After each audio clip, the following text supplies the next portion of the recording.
Genesis 1. In the beginning, God created the heavens and the earth. The earth was without form and void, and darkness was over the face of the deep. And the Spirit of God was hovering over the face of the waters. And God said, "Let there be light." And there was light. And God saw that the light was good, and God separated the light from the darkness. God called the light day, and the darkness he called night. And there was evening, and there was morning the first day. And God said, "Let there be an expanse in the midst of the waters, and let it separate the waters from the waters." And God made the expanse, and separated the waters that were under the expanse from the waters that were above the expanse. And it was so. And God called the expanse heaven. And there was evening, and there was morning the second day. And God said, "Let the waters under the heavens be gathered together into one place, and let the dry land appear." And it was so. God called the dry land earth, and the waters that were gathered together he called seas. And God saw that it was good. And God said, "Let the earth sprout vegetation, plants yielding seed, and fruit trees bearing fruit in which is their seed, each according to its kind on the earth." And it was so.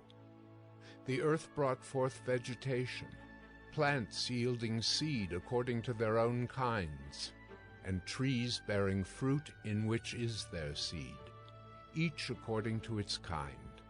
And God saw that it was good. And there was evening, and there was morning the third day. And God said, "Let there be lights in the expanse of the heavens to separate the day from the night, and let them be for signs and for seasons and for days and years. And let them be lights in the expanse of the heavens to give light upon the earth." And it was so. And God made the two great lights, the greater light to rule the day, and the lesser light to rule the night, and the stars. And God set them in the expanse of the heavens to give light on the earth, to rule over the day and over the night, and to separate the light from the darkness. And God saw that it was good. And there was evening, and there was morning the fourth day. And God said, "Let the waters swarm with swarms of living creatures, and let birds fly above the earth across the expanse of the heavens."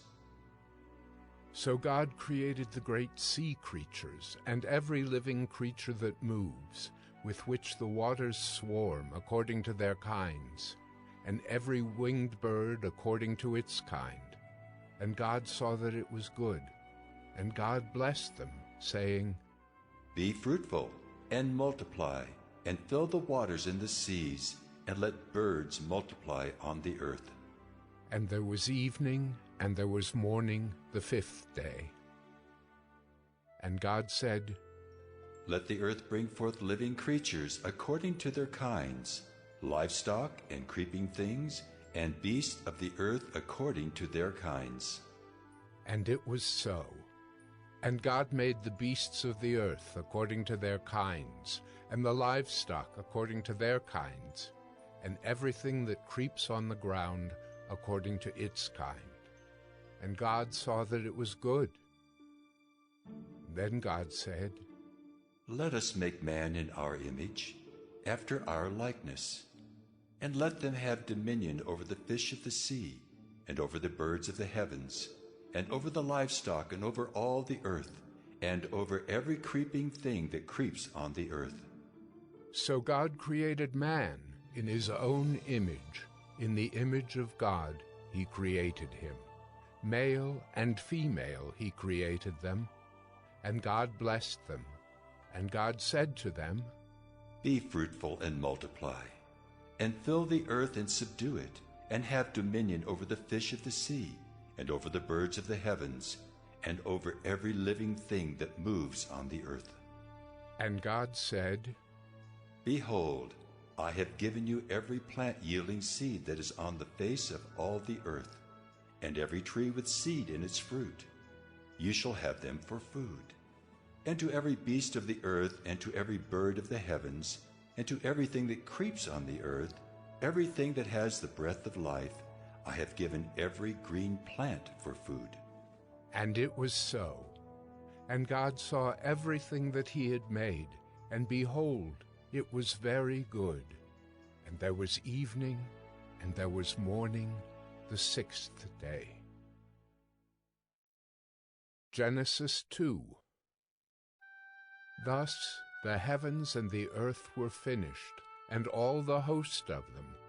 And on the seventh day God finished his work that he had done, and he rested on the seventh day from all his work that he had done. So God blessed the seventh day and made it holy, because on it God rested from all his work that he had done in creation. These are the generations of the heavens and the earth when they were created, in the day that the Lord God made the earth and the heavens. When no bush of the field was yet in the land, and no small plant of the field had yet sprung up, for the Lord God had not caused it to rain on the land, and there was no man to work the ground. And a mist was going up from the land, and was watering the whole face of the ground.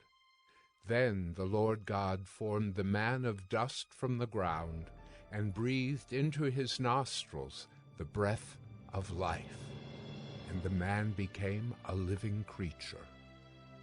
And the Lord God planted a garden in Eden, in the east, and there he put the man whom he had formed. And out of the ground the Lord God made to spring up every tree that is pleasant to the sight and good for food. The tree of life was in the midst of the garden, and the tree of the knowledge of good and evil. A river flowed out of Eden to water the garden, and there it divided and became 4 rivers. The name of the first is the Pishon. It is the one that flowed around the whole land of Havilah, where there is gold. And the gold of that land is good. Bdellium and onyx stone are there. The name of the second river is the Gihon. It is the one that flowed around the whole land of Cush. And the name of the third river is the Tigris, which flows east of Assyria. And the fourth river is the Euphrates. The Lord God took the man and put him in the Garden of Eden to work it and keep it. And the Lord God commanded the man, saying, You may surely eat of every tree of the garden, but of the tree of the knowledge of good and evil you shall not eat, for in the day that you eat of it you shall surely die. Then the Lord God said, It is not good that the man should be alone. I will make him a helper fit for him. Now out of the ground the Lord God had formed every beast of the field and every bird of the heavens, and brought them to the man, to see what he would call them. And whatever the man called every living creature, that was its name. The man gave names to all livestock, and to the birds of the heavens, and to every beast of the field. But for Adam there was not found a helper fit for him. So the Lord God caused a deep sleep to fall upon the man, and while he slept, took one of his ribs and closed up its place with flesh. And the rib that the Lord God had taken from the man he made into a woman, and brought her to the man. Then the man said, This at last is bone of my bones, and flesh of my flesh. She shall be called woman, because she was taken out of man. Therefore a man shall leave his father and his mother, and hold fast to his wife, and they shall become one flesh. And the man and his wife were both naked, and were not ashamed. Genesis 3. Now the serpent was more crafty than any other beast of the field that the Lord God had made. He said to the woman, Did God actually say, "You shall not eat of any tree in the garden"? And the woman said to the serpent, We may eat of the fruit of the trees in the garden, but God said, You shall not eat of the fruit of the tree that is in the midst of the garden, neither shall you touch it, lest you die. But the serpent said to the woman, You will not surely die, for God knows that when you eat of it, your eyes will be opened, and you will be like God, knowing good and evil. So when the woman saw that the tree was good for food, and that it was a delight to the eyes, and that the tree was to be desired to make one wise, she took of its fruit and ate. And she also gave some to her husband who was with her, and he ate. Then the eyes of both were opened, and they knew that they were naked. And they sewed fig leaves together, and made themselves loincloths. And they heard the sound of the Lord God walking in the garden in the cool of the day. And the man and his wife hid themselves from the presence of the Lord God among the trees of the garden. But the Lord God called to the man and said to him, Where are you? And he said, I heard the sound of you in the garden, and I was afraid, because I was naked, and I hid myself. He said, Who told you that you were naked? Have you eaten of the tree of which I commanded you not to eat? The man said, The woman whom you gave to be with me, she gave me fruit of the tree, and I ate. Then the Lord God said to the woman, What is this that you have done? The woman said, The serpent deceived me, and I ate. The Lord God said to the serpent, Because you have done this, cursed are you above all livestock, and above all beasts of the field. On your belly you shall go, and dust you shall eat all the days of your life. I will put enmity between you and the woman, and between your offspring and her offspring. He shall bruise your head, and you shall bruise his heel. To the woman he said, I will surely multiply your pain in childbearing. In pain you shall bring forth children. Your desire shall be for your husband, and he shall rule over you. And to Adam he said, Because you have listened to the voice of your wife, and have eaten of the tree of which I commanded you, you shall not eat of it. Cursed is the ground because of you. In pain you shall eat of it all the days of your life. Thorns and thistles it shall bring forth for you, and you shall eat the plants of the field.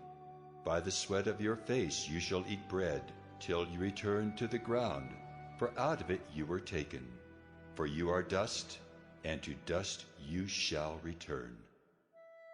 The man called his wife's name Eve, because she was the mother of all living. And the Lord God made for Adam and for his wife garments of skins and clothed them. Then the Lord God said, Behold, the man has become like one of us in knowing good and evil.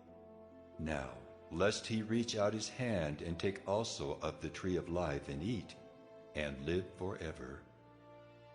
Therefore the Lord God sent him out from the Garden of Eden to work the ground from which he was taken. He drove out the man, and at the east of the Garden of Eden he placed the cherubim and a flaming sword that turned every way to guard the way to the tree of life.